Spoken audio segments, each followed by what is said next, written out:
अभी विधि शुरू कर ही देते हैं। ओम क्लीं चामुंडाय, ओम क्लीं चामुंडाय।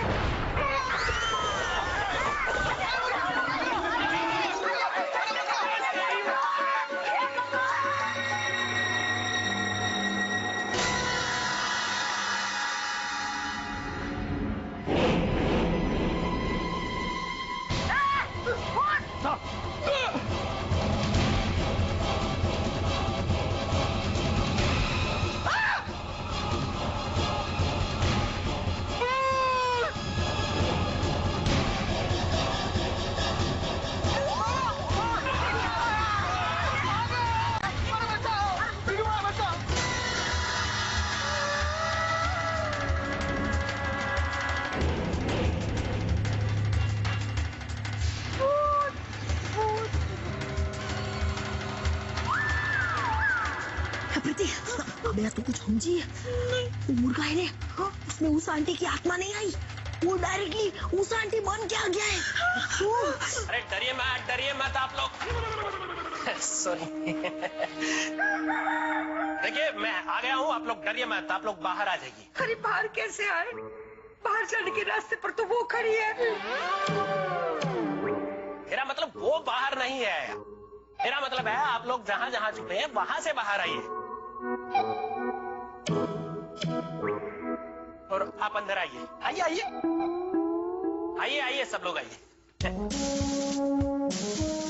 सब लोग आइए। ये जो औरत है ये कोई भूतनी वूतनी नहीं है, ये बिल्कुल जिंदा औरत है। क्या?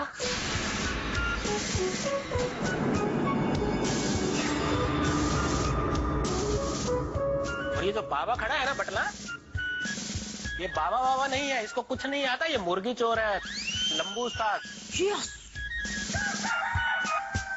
कांस्टेबल, ये दोनों को लेके जाओ हवालात में। चलो चलो। अरे मेरी बात सुनो। अरे चलो मैं तुम्हें छोड़ो। और खास बात ये है कि इस औरत का ये दावा है कि ये धीरू भाई जी की पत्नी है, उषा जी। मैं आपको धीरू भाई बोलूंगा, आप चुपना मत। हाँ तो धीरू भाई बताइए, ये औरत आपकी पत्नी है या नहीं है? नहीं इंस्पेक्टर साहब, आप गलती कर रहे हो। ये मैं गलती कर रहा हूँ? इंस्पेक्टर महात्रे और गलती? नहीं इंस्पेक्टर साहब, माँ के कहने का मतलब है कि आप इंस्पेक्टर महात्रे कभी गलती कर सकते हो, कभी नहीं। अच्छा हाँ तो धीरू भाई कहिए, ये औरत आपकी पत्नी है या नहीं है? जी नहीं, ये मेरे पति नहीं है। मेरे पति तो ये है, धीरू भाई।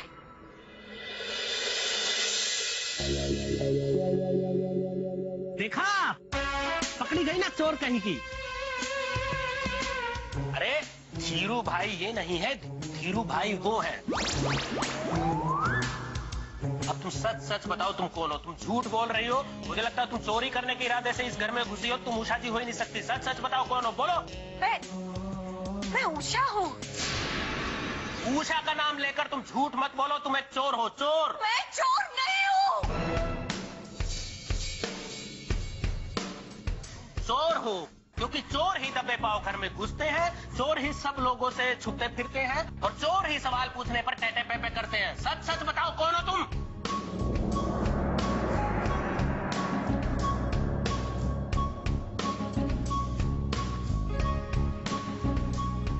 मैं बोलो। मैं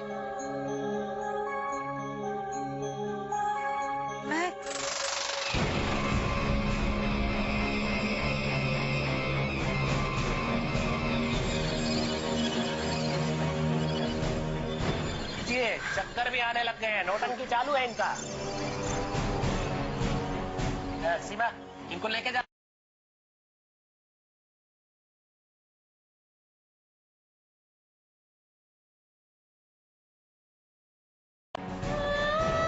जाइए। अच्छा रुकिए धीरू भाई जी, आप धोखा खा रहे हैं। क्या आप ये भूल गए कि कई साल पहले आपकी पत्नी उषा जी का देहांत हो चुका है? तो फिर ये औरत कौन है इंस्पेक्टर साहब? ये तो बिल्कुल उषा जैसी ही दिखती है। देखिए ये उसकी हम शक्ल है। हम शक्ल? Are you sure? 100%।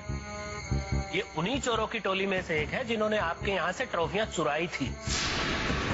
जब इसको ये पता चला कि इसकी शक्ल आपकी बीवी से मिलती है, तो इसने सोचा कि उस चीज का फायदा उठाया जाए और आपके घर में कोई बड़ी चोरी की जाए।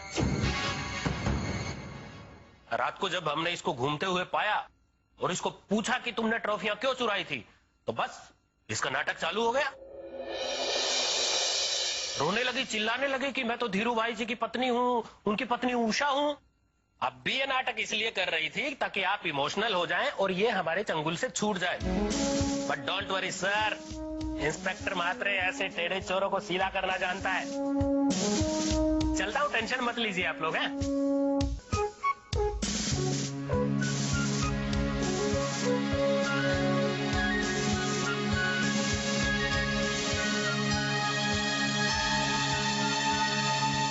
अंकल, आप ठीक तो हो ना? हाँ बेटा। अंकल, आप ये तो नहीं सोच रहे कि शायद वो उषा आंटी? नहीं नहीं बेटा, वो उषा कैसे हो सकती है? उषा का अंतिम संस्कार तो मैंने किया है अपने इन्हीं हाथों से, लेकिन उस औरत ने मेरे इमोशंस के साथ खिलवाड़ किया है। नहीं माफ कर सकता हूं मैं उसे कभी।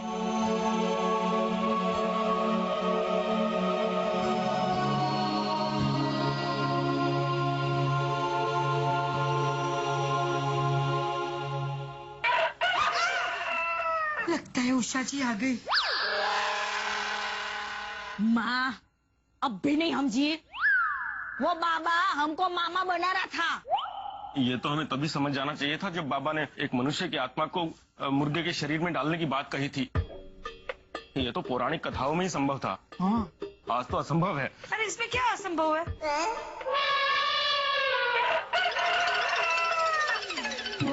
देखो, मुर्गे में क्या घुस सकता है और क्या नहीं वो मुझे नहीं मालूम, लेकिन आत्मा के बदले असली उषा जी कहाँ से आ गई?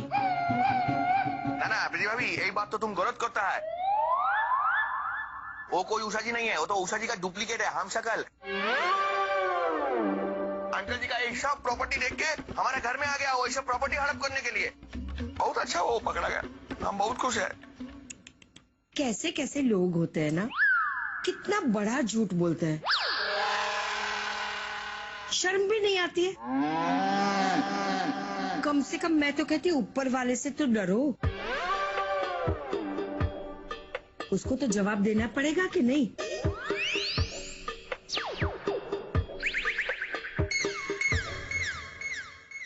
ऐसे क्या मेरे सामने देखते हो? अरे भाई, मुर्गे को यहाँ से निकालो भाई, कब से इधर ही घूम रहा है। ऐसा लग रहा है जैसे हम लोग पोल्ट्री फार्म में रह रहे हो। गुड मॉर्निंग धीरू भाई। Good morning. कहिए क्या बात है, क्या प्रॉब्लम क्या है? देखिए, प्रॉब्लम फिर से इंटरेस्टिंग है। वो औरत अब भी ये दावा कर रही है कि वो आपकी स्वर्गीय पत्नी उषा जी ही है। What nonsense! Is it possible? Sir देखिए, ये बात मुझे पता है, लेकिन इंटरेस्टिंगली कानूनी तौर पर हर इंसान को ये हक है कि वो अपनी बात कह सके और वो बात कोर्ट में भी प्रूव कर सके। अब देख लीजिए आप लोगों को क्या करना है। वो तो बोल रही है कि वो आपकी बीवी है। ठीक है, अपूर्व एक काम करो, परेश को कहो तैयार हो जाए। उस औरत को अब हम कोर्ट में मिलेंगे। जी।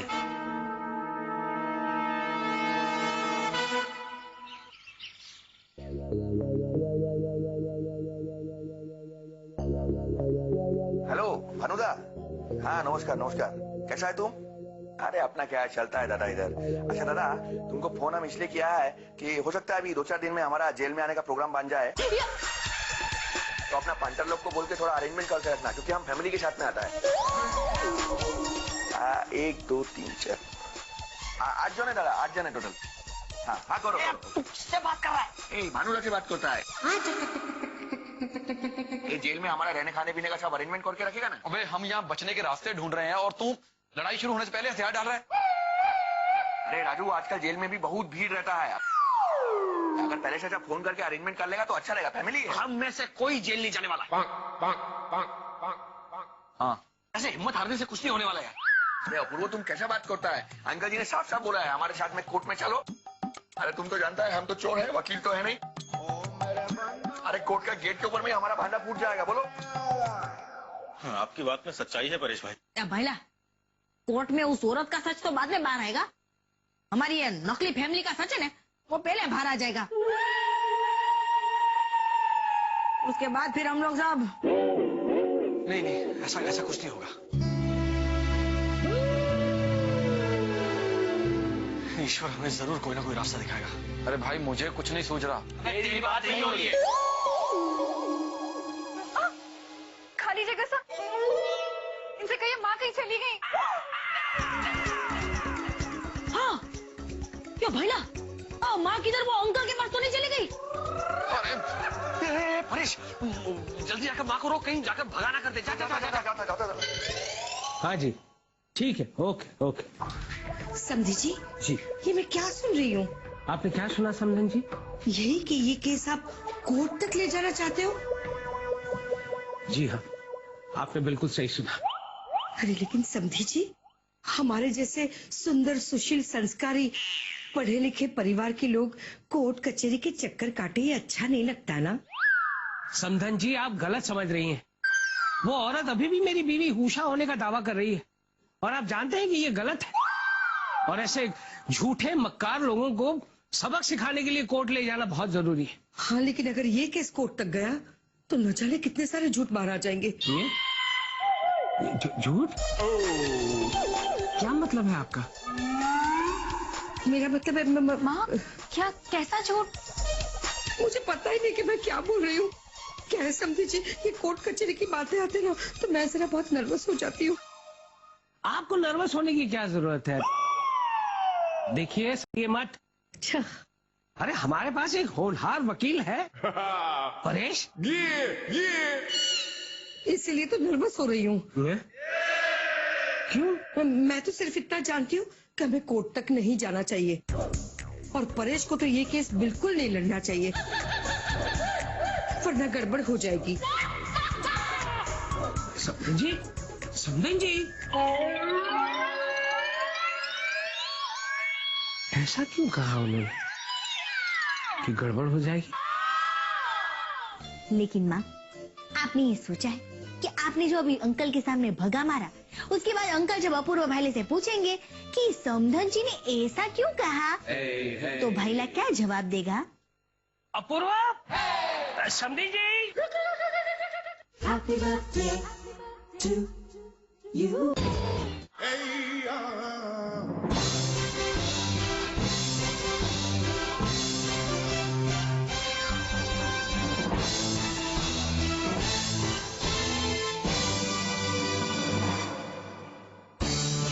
देखो,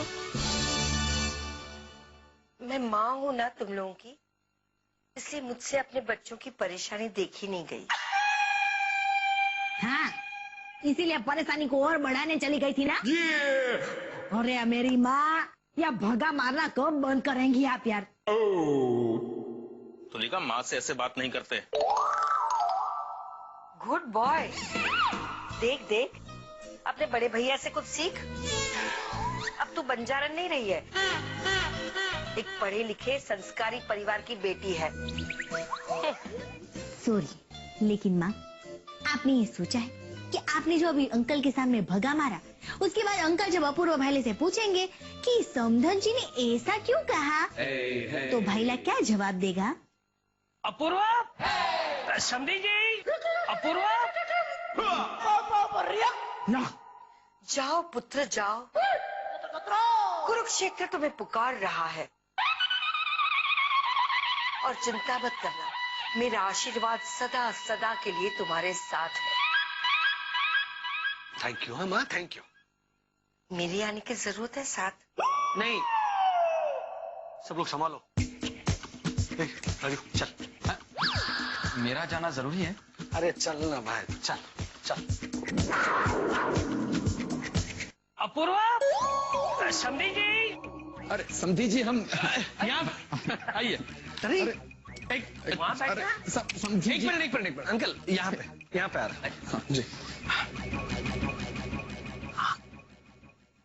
समधी जी, अपूर्व जी, समधन जी अभी अभी मेरे कमरे में आई थी और कह रही थी कि ये केस हमें कोर्ट में नहीं लड़ना चाहिए, और ये भी कहा उन्होंने कि अगर ये केस परेश लड़ेगा तो बहुत गड़बड़ हो जाएगी। मैं ये जानना चाहता हूँ कि समधन जी ने ऐसा क्यों कहा? ऐसा क्यों कहा माँ ने? पिताजी हमसे क्यों पूछ रहे हो, बताओ। हाँ अपूर्वा, माँ कह रही थी कि कोर्ट के नाम से वो बहुत नर्वस हो जाती है, इसीलिए हमें कोर्ट नहीं जाना चाहिए। हाँ, याद आया। अंकल पर चोरी का इल्जाम लगाकर मीडिया वाले इस घर में घुस आए थे। हाँ, उन दिनों में जब गणेश जी का हमारे घर में आगमन हुआ था और मैंने चांद के दर्शन किए थे और समधन जी ने मुझे कितना डांटा था। एग्जैक्टली। हाँ, तो क्या है ना कि जब मीडिया को पता चल जाएगा कि धीरू भाई झवेरी कोर्ट जा रहे हैं तो उनके लिए ये तो चटपटी न्यूज बन जाएगी। फिर क्या है, ये पूरा घर भर जाएगा मीडिया वालों से, और फिर जितने लोग उतनी बातें होंगी। इसीलिए माँ ने डर के मारे कहा होगा कोर्ट कचहरी से दूर ही रहना बेहतर है। अच्छा, इसीलिए समधन जी कह रही थी कि हम जैसे पढ़े लिखे और समझदार लोगों को कोर्ट कचहरी में नहीं जाना चाहिए। हाँ। अच्छा। चलिए। अरे एक मिनट अपूर्व, फिर उन्होंने ऐसा क्यों कहा कि अगर परेश ये केस लड़ेगा तो बहुत गड़बड़ हो जाएगी? योर ऑनर, तमाम सबूतों और गवाहों से यही साबित होता है कि एक औरत ने अदालत के सामने में झूठ बोला है, और झूठ बोलने के इल्जाम में इसको कड़ी से कड़ी सजा मिलनी चाहिए। किरण स्टाइल है उसका गजब। आई पप्पू भैया। अरे एक मिनट अपूर्व, फिर उन्होंने ऐसा क्यों कहा कि अगर परेश ये केस लड़ेगा तो बहुत गड़बड़ हो जाएगी? अच्छा, माँ ने ये भी कहा? हाँ। ये तो पिताजी बेहतर बता पाएंगे। हाँ माँ, हमारा मतलब है दामिनी ने ऐसा इसलिए कहा क्योंकि अगर परेश कोर्ट में गया तो वो सब कुछ तबाह कर देगा। तबाह कर देगा? क्या तबाह कर देगा? हमारा मतलब है कि सामने वाले का सब कुछ तबाह कर देता है वो। एग्जैक्टली। ऐसा है कि परेश भैया जिस तरह की दलीलें पेश करेंगे ना सामने कटघरे में खड़े गुनहगार की, तो धज्जियां उड़ जाएंगी। अपने सवालों से तबाह कर देंगे उसे। हो सकता है वो जो उषा जी है, वो जो औरत है, उसे उम्र कैद की सजा हो जाए। योर ऑनर, तमाम सबूतों और गवाहों से यही साबित होता है कि एक औरत ने अदालत के सामने में झूठ बोला है, और झूठ बोलने के इल्जाम में इसको कड़ी से कड़ी सजा मिलनी चाहिए। बल्कि हम तो यही बोलता है कि एक औरत को जिंदगी भर के लिए जेल के भीतर में बंद कर देना चाहिए, ताकि दूसरे झूठ बोलने वालों को इससे सबक मिल सके। Thank you honour. परेश बेटा, ओ ये सब क्या है? अरे अंकल जी, आप लोग, ओ सॉरी, लगता है हम आपको डिस्टर्ब कर दिया। क्या है वो, हमारा कोर्ट का केस है ना, उसका हम तैयारी करता है, रिहर्सल करना पड़ता है, जज के सामने में आर्ग्यूमेंट करेगा। सॉरी अंकल जी, आपको डिस्टर्ब किया। जाता है हम। बाय। देखा अंकल, ये है हमारे परेश भैया, गुनहगारों को बिल्कुल नहीं छोड़ते। शायद इसीलिए दामिनी परेशान हुई होगी, क्योंकि आखिरकार वो भी तो एक औरत है। उसका दिल तो मोम का है, वो कैसे बर्दाश्त कर सकती है किसी का दर्द। माँ का दिल बहुत बड़ा है, वो सजा में नहीं माफी में विश्वास रखती है। वाह, उच्च विचार बेटा, उच्च विचार जी। लेकिन अपूर्वा, ऐसी झूठी औरत को हम कैसे जाने दें? समझी जी, अब आप जैसे बड़े लोगों के खिलाफ साजिशें तो होते ही रहेंगी। आपके नाम पर कीचड़ तो लोग उछालते ही रहेंगे। किसको सजा दिलाते रहेंगे? अरे बड़ा आदमी वो होता है जो इन साजिशों से विचलित ना हो और अपनी हाथी की चाल चलता ही रहे।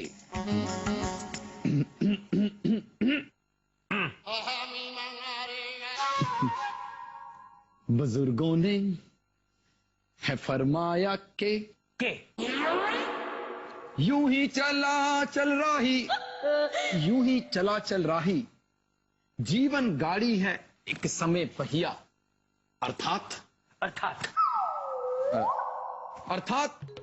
ईश्वर कहते हैं कि मेरे दिए हुए जीवन में, हे भक्तों, अपने कर्तव्य का पालन करते हुए अपने जीवन के गाड़ी को आगे बढ़ाते रहिए।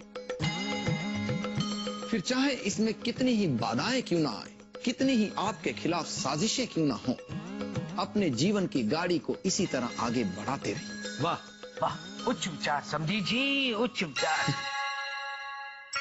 लेकिन ऐसी साजिश करने वाली औरत को सजा नहीं दिलानी चाहिए।